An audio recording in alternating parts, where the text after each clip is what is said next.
Hello everyone, today on RTD we're going to be cleaning up these vintage 386 components. This is part 2 of my retro PC revival, so sit back and relax and enjoy some satisfying cleaning. To quickly remind you what we're dealing with, let's show you exactly why we're cleaning these components. The Trident video card looks as if it had something spilled in it, whilst the crystal sound card isn't too bad, it's just a bit dusty. The IDE controller is also suffering from dust and has those bent pins that need aligning. And the motherboard itself is caked in dust. As I said in the previous video, I have no clue how long it has been since this 386 was last booted, but all signs point to a very long time.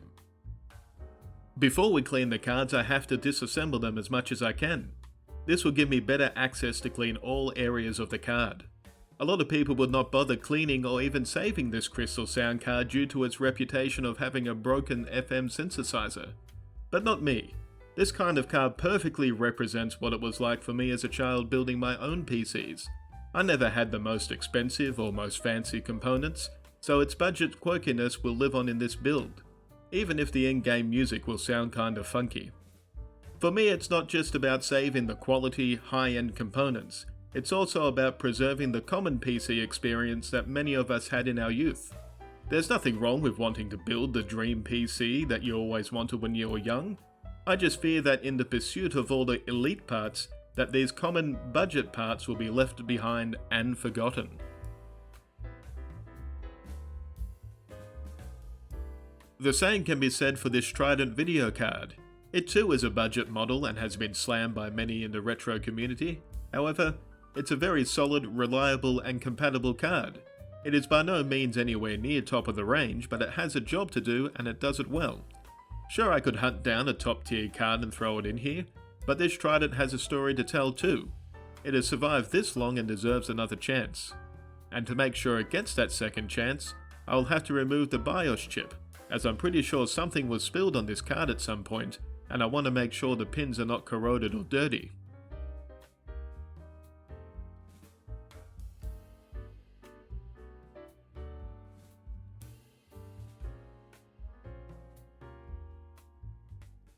As I feared, quite a few of the pins on this chip are dirty.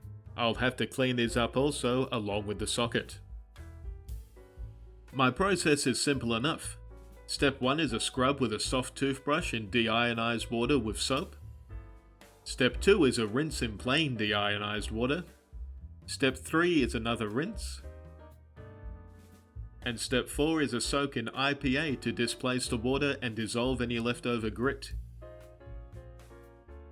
I'll only show you how I clean the graphics card so you get to see the process once. Starting with the soapy scrub, and look at all the grime coming off this thing. You can literally see the black crud dripping off the card into the water below. The camera really does not show how dirty this card is. I'm hoping that under all this dirt the traces on the card are intact, and so far it looks great. In doing this process, I hope to be able to preserve this card for many years to come. After a long scrub, I rinse the card off in the first bath, hoping to remove all of the soap.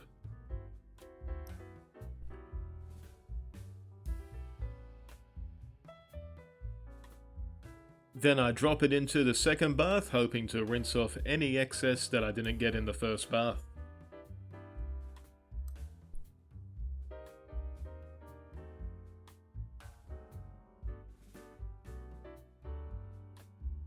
Finally, we have the IPA bath. This will displace all the leftover water so it will dry properly. It'll also dissolve any leftover grit and help clean up all the connections.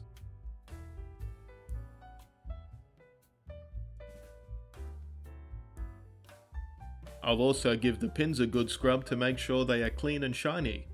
After this, all the cards will dry off in front of a fan for at least a few hours.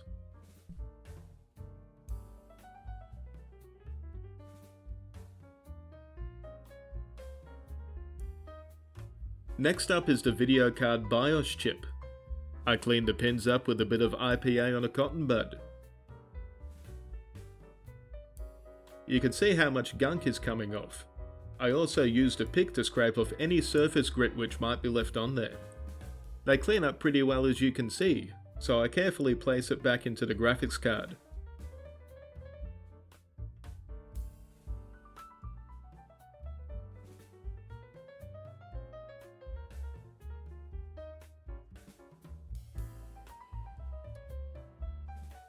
I tested the pins with my multimeter on the PCB and each pin is making contact, which is a great sign.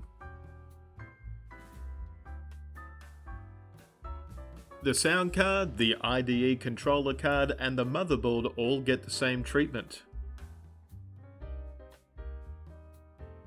After cleaning up all those cards, look at the state of this water. I would say that these cards were well in need of a cleaning. What do you think? And now for the satisfying before and after photos. I'm really pleased with how each of these cards came out. I'm glad I went through the trouble, as I'm sure it will go a long way to help preserve each of these pieces in the future.